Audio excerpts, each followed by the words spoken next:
March 12, 1978. Studio One at NBC in Burbank, California.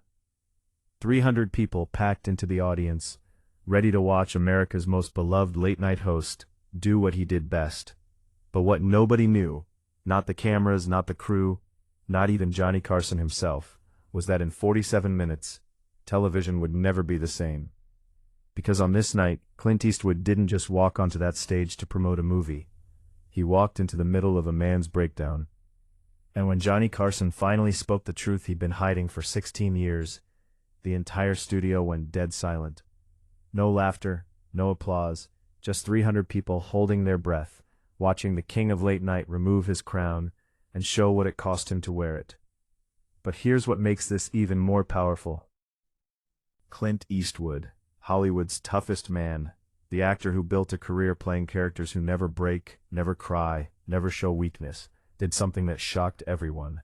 Something that revealed he wasn't so different from Johnny after all. And when these two men, both hiding behind carefully built masks, finally looked at each other and told the truth, it created a moment so raw, so honest, that grown men in the control booth turned away from their monitors. This isn't a story about fame or success. It's about two men who had everything the world told them to want, and absolutely nothing they actually needed. And what happened between them on that stage would expose a truth about Hollywood, about performance, about the cost of pretending to be someone you're not. That still echoes today. Oh, and before we go further, let us know where you're watching from. And if you've ever felt like you were performing instead of living, hit that like button. What you're about to hear might change how you see everything. I'm Celebrity Unseen, and I bring you the untold stories that Hollywood never wanted you to hear. The moments that changed everything, the truths that stayed hidden until now. But first, we need to go back to the moment it all began. The Tonight Show starring Johnny Carson wasn't just a television program in 1978. It was the most powerful hour in all of entertainment. Every single night at 11:30, over 15 million Americans tuned in to watch Johnny sit behind that desk, telling jokes, interviewing celebrities, making everything look effortless. He was the king, and everyone knew it. His contract with NBC had just been renegotiated for $25 million over 3 years. He owned the rights to his show. He controlled every aspect of production. One raised eyebrow from Johnny could make a comedian's career. One cold shoulder could end it. Studio One was designed like a temple to that power. The famous rainbow curtain hung behind Johnny's desk, the one every actor in Hollywood dreamed of walking through. The set glowed under lights so bright they could make you sweat through your shirt in seconds. The walls were painted in warm earth tones, browns and golds that looked perfect on camera. Doc Severson's band sat elevated in the back, ready to fill any awkward silence with music. And to Johnny's left, his loyal sidekick Ed McMahon, who'd been laughing at Johnny's jokes for 16 years straight, never missing a beat, never breaking character. But on this particular Tuesday night, something felt different. Fred DeCordova, the show's producer who'd worked with Johnny since the beginning, stood backstage chewing his thumbnail, a nervous habit his crew had never seen before. He'd produced over 2,000 episodes of this show. He knew every camera angle, every lighting cue, every backup plan for every possible disaster. But tonight felt unpredictable in a way he couldn't name. The stage manager, a woman named Patricia, who'd worked on the show since it started in 1962, kept checking her headset, adjusting things that didn't need adjusting. She'd seen presidents walk through that curtain. She'd seen the biggest stars in the world sit on that couch. But tonight the energy felt heavy, charged, like something was about to break. Even the audience could sense it. That usual buzzing excitement felt heavier somehow, like the air before a thunderstorm. 300 people sat in tiered rows stretching back into darkness, some holding homemade signs, others clutching autograph books, all of them waiting. But waiting for what exactly? None of them could say. Johnny Carson, 52 years old and at the absolute peak of his career, sat in his dressing room, staring at his reflection in the mirror, ringed with bright bulbs, his perfectly combed hair, his tailored suit, his practiced smile. His 3 divorces had made headlines. His drinking was whispered about in every corner of Hollywood. His reputation for being cold and distant off camera was well known among anyone who'd ever tried to get close to him. But none of that mattered when the cameras turned on because Johnny Carson, the performer, was flawless, charming, quick, untouchable. America loved him, and he had no idea why. Except tonight, the mask felt heavier than usual. Tonight it felt like it was suffocating him. Down the hall, Clint Eastwood sat alone in the green room, drinking black coffee from a paper cup. At 47, he was the biggest movie star in the world, the man with no name, Dirty Harry, the strong, silent type who never showed emotion, never revealed weakness. Millions of men wanted to be him, millions of women wanted to be with him. But when Fred de Cordova had called his agent 3 days earlier, with an urgent, almost desperate request for Clint to appear on the show, something in the producer's voice made him say yes immediately. Clint wasn't there to promote anything. No new movie opening, no book to sell, nothing. Johnny had asked for him specifically, personally, and that fact alone told Clint everything he needed to know. This wasn't going to be a normal interview. This was a man reaching out in the only way he knew how. Patricia's voice crackled through the intercom. "Clint, you're on in 30 seconds. He stood slowly, straightened his jacket, and walked toward the curtain. Behind it, he could hear Johnny starting the introduction, each word carefully measured, perfectly timed. But beneath that practiced enthusiasm, Clint heard something else, something breaking. And he knew in that moment before pushing through the curtain that whatever happened in the next 47 minutes would change both of their lives forever. Ladies and gentlemen, one of the biggest stars in motion pictures, Clint Eastwood. The band exploded into the theme from The Good, the Bad, and the Ugly. The audience erupted with applause and whistles. Women in the front row stood up screaming. This was Hollywood royalty walking onto that stage. Clint pushed through the rainbow curtain with his signature calm, that slight wave, nothing showy, just presence. He crossed the stage in 6 long strides. Johnny stood to greet him, hand extended, that famous smile plastered across his face. But when their hands met, when their eyes locked for just 3 seconds, Clint saw it immediately. Behind Johnny's perfect TV smile, behind those bright eyes that had charmed millions, there was something dying. "Thanks for having me, Johnny," Clint said, his voice, that familiar growly whisper that had made him famous. "Wouldn't miss it," Johnny replied, but the way he said it with just a fraction too much emphasis told Clint this was a lie. Johnny would have missed everything if he could. He just didn't know how to stop. They settled into their seats. Clint angled his body toward Johnny the way all good guests did. Ed McMahon sat off to the side, chuckling before anything funny had even been said, playing his role perfectly. The audience settled down, waiting. "So Clint," Johnny started, shuffling his index cards. "You're directing now, acting and directing at the same time. That's exhausting." Clint nodded slowly. "It is, but I like having control." The audience laughed, thinking this was set up for a joke about Clint being a control freak on set. But Clint wasn't joking. His face stayed serious. "Control," Johnny repeated, and his cards stopped moving. "Control is important to you." "Control is all any of us really have," Clint said quietly. The laughter died. Something in the way he said it, so honest, so direct, cut through the usual late-night banter like a knife. Johnny stared at him, and for a moment, just a fraction of a second, the mask slipped. The studio audience felt it. That shift in energy, like they'd stumbled into something real. Johnny set his cards down on the desk. His hands, usually so steady, trembled slightly. "You know," he said, his voice dropping lower, "I've been sitting in this chair for 16 years. 16 years asking questions, making jokes, pretending to care about every actor's new movie, every comedian's new bit." The audience laughed nervously. Ed McMahon's smile froze on his face. "And you know what I've learned?" Johnny continued, his eyes locked on Clint. "Everyone's performing. Every single person who walks through that curtain. And you know what's worse? So am I. Especially me." The laughter stopped completely. Patricia stood frozen in the wings, her clipboard hanging loose. In the control booth, Fred Cordova leaned forward, his face pale. This wasn't in the notes.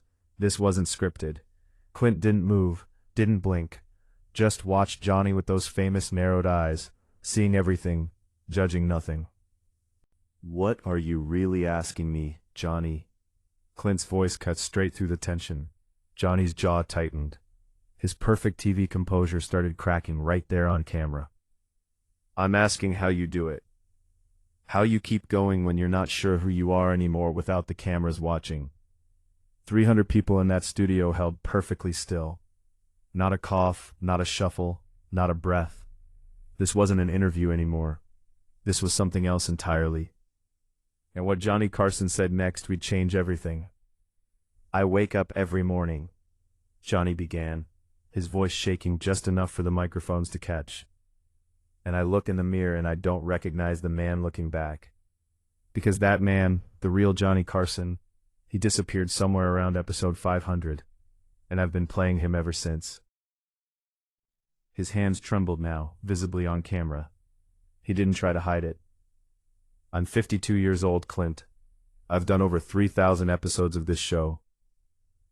3,000 times I've walked through that curtain, sat in this chair, smiled at strangers, pretended their stories matter when all I'm really doing is filling time until I can go home and drink myself to sleep. The audience gasped. Ed McMahon looked down at his shoes. The cameraman didn't know whether to zoom in or pull back. My third wife left me 6 months ago, Johnny continued, his voice cracking, breaking apart in real time. You want to know why? She said living with me was like living with a ghost. A man who did a perfect impression of Johnny Carson but had nothing underneath. And you know what? She was right. Clint leaned forward, elbows on his knees, giving Johnny his complete attention, not as a guest to a host, as one human being to another. I grew up in Norfolk, Nebraska, Johnny said, his eyes going distant. My mother never hugged me, not once. She'd pat my head like you'd pat a dog, but real affection, real warmth. That wasn't something we did. Make people laugh, and they'll love you. Be clever, be quick, be the entertainer, and nobody will notice the scared kid underneath. The studio was so quiet, you could hear the air conditioning humming. My father drank, Johnny continued, the words pouring out now like he'd been holding them back for decades. And when he drank, he got mean. Not with his fists, but with his words. He could destroy you with a sentence. So I learned to be faster, to make the joke first, to cut people down before they could hurt me. Clint's voice, when it came, was barely above a whisper. And you never stopped. Johnny looked at him, tears forming. I never stopped. This show, this thing that everyone thinks is the greatest job in the world, it's a cage. A golden cage, but still a cage. I work 5 nights a week. I smile on command. I laugh at jokes that aren't funny. I pretend to care about people I'll never see again. And somewhere along the way, I forgot where the performance ends. He wiped his eyes roughly with the back of his hand, not caring how it looked on camera. My sons don't know me. My ex-wives certainly don't know me. Ed over there, he gestured without looking, has been sitting next to me for 16 years. And I couldn't tell you what he dreams about, or what scares him, or what makes him happy because I've never asked. I've never let anyone close enough to ask. The confession hung in the air like smoke. Heavy. Suffocating. And you want to know the worst part? Johnny's voice dropped to almost nothing. I built this empire. I have money and fame and power that most people can't imagine, and I'm completely, absolutely alone inside it. Clint Eastwood, the man famous for playing characters who never showed emotion, who never broke, who never revealed weakness, did something then that shocked everyone. He stood up not to leave, not to escape, but to close the distance between them.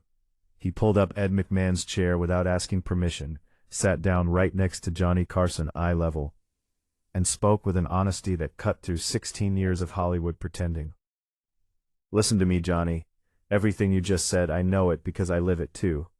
And with those 8 words, the truth Johnny had been trying to expose became something even more powerful, because Clint Eastwood was about to reveal his own secret. Clint sat inches from Johnny now, the cameras scrambling to adjust. Fred de Cordova started to protest through the headsets, then stopped himself. This was history. You don't direct history, you capture it. My father told me crying was for women, Clint said, his voice steady, but weighted with years of pain. So I built an entire career playing men who never cry. The man with no name, Dirty Harry. All these characters who are tougher than life, who never break, who never show fear. He paused, and something in his face shifted. The mask Hollywood had paid him millions to wear, cracked right there on national television.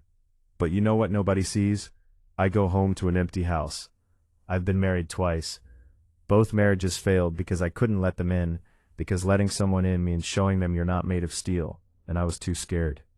Johnny stared at him with something close to wonder. You too? Me too, Clint confirmed. The two men sat in silence, 5 feet apart, but sharing something that went deeper than any script could reach. In the audience, people were crying openly. A woman in the third row held her husband's hand so tight her knuckles went white. I thought if I kept moving, kept working, kept building this career, Clint continued, that eventually I'd feel like I'd made it, like I'd be enough. But you know what I learned? Success without connection is just sophisticated loneliness. Johnny's eyes were red, but he was listening. Really listening. Maybe for the first time in 16 years. Then Ed McMahon did something nobody expected. He stood up from his chair and his voice, thick with emotion, cut through the studio. Johnny, I've sat here for 16 years, and you've never once asked me how I'm really doing. Not as a setup for a joke, not as part of the show, but genuinely. Johnny turned to look at his sidekick, shocked. Every night I laugh at your jokes, Ed continued, tears visible. I'm loyal. And you know why? Because I thought that's what you needed. Someone who would never challenge you, never push back. His voice broke. But maybe what you actually needed was someone to tell you the truth. You're the loneliest successful man I've ever known, Johnny. And watching you pretend otherwise for 16 years has been breaking my heart. The studio went dead silent. Johnny Carson, the master of the quick comeback, the king of the perfect one-liner, sat behind his desk with no words at all, flanked by two men telling him truths he'd spent decades avoiding. Truths he'd invited Clint Eastwood onto this stage to help him face. I don't know if I can change, Johnny whispered, his voice barely caught by the microphones. Clint's response was simple, direct, devastating. Then what are you living for? The question hung in the air like a bomb that had just been dropped, and what happened next would answer it. Then he did something he'd never done in 16 years of hosting The Tonight Show. He turned directly to camera one, looked straight into the lens, and spoke not as the king of late night, but as a broken man trying to find his way back to himself. I'm sorry, he said simply. His voice was raw, stripped of all performance. To everyone watching at home, to my ex-lives, to my sons, to Ed, to everyone I've kept at arm's length because I was too afraid to let you see the real me. I'm sorry I was so good at pretending that I forgot how to be real. Tears ran down his face now, unchecked, unwiped, just falling. I'm 52 years old, and I'm just now learning that you can have everything the world says matters, and still have nothing at all if you don't have honest connection, if you don't have truth. The studio audience rose to their feet, but they weren't applauding. They were standing in respect, in recognition, in shared humanity. A woman in the front row called out, "We love you, Johnny, the real you." Others joined in, "Thank you for being honest. You're not alone." In the control booth, Fred Dordova took off his glasses and wiped his eyes. The assistant directors stood frozen, watching something they'd never forget. Ed McMahon walked over to Johnny's desk. Without a single word, he pulled Johnny into a hug. 16 years of distance collapsed in that embrace. "I'm here," Ed said quietly, but every microphone in the studio caught it. "I've always been here, not just as your sidekick, as your friend, when you're ready to let me be one." Johnny nodded against Ed's shoulder, beyond words now, just human. Clint stood, preparing to give Johnny this moment, but before he walked away, he reached out and gripped Johnny's shoulder. Not a show business gesture, a lifeline. "You asked me how I keep going," Clint said. "The truth is, I'm still figuring it out. But tonight, sitting here with you, being honest, for maybe the first time in my career, I feel more like myself than I have in 20 years. Their eyes met. No performance, no masks, just two men who'd finally told the truth. And as Clint walked back through that rainbow curtain, something had fundamentally changed in that studio and in everyone watching. The show went to commercial break, but NBC made a decision that night that would become legendary. They didn't cut a single second. They aired every raw, honest moment including 20 minutes of additional conversation. All of it real. Morning, every newspaper in America led with the same story. Not a scandal, not gossip, but a headline that captured what 14 million people had witnessed. Johnny Carson shows his heart. The night television got real. Variety called it the most honest moment in broadcasting history. The New York Times wrote, Carson's vulnerability may have saved late night from becoming hollow. By the end of the week, over 40 million Americans had seen it.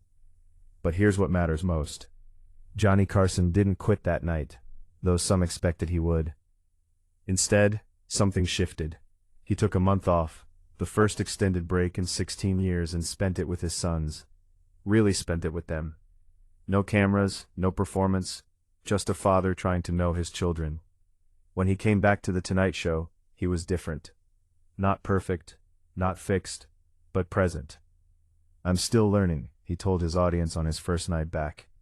How to be Johnny without the armor. And Clint Eastwood, he never spoke publicly about that night again, but people close to him said something changed. He started choosing roles that required vulnerability, started letting people in, started living, instead of performing. Because on March 12, 1978, two of Hollywood's biggest icons did something revolutionary. They stopped pretending, and in doing so they showed millions that the bravest thing you can do isn't hide your pain, it's share it. So let me ask you, where are you watching this from right now? And what mask are you wearing that's keeping people from knowing the real you? Drop a comment below.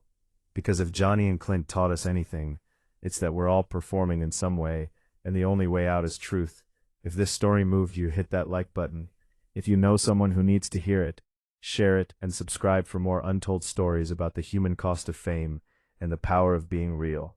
This is Celebrity Unseen, where we bring you the stories that matter, the ones that remind us that behind every icon is a human being searching for the same things we all are: connection, truth, and the courage to be real. If this story touched you, don't keep it to yourself. Share it, and join us next time for another story you've never heard before. The truth will always be more powerful than the performance.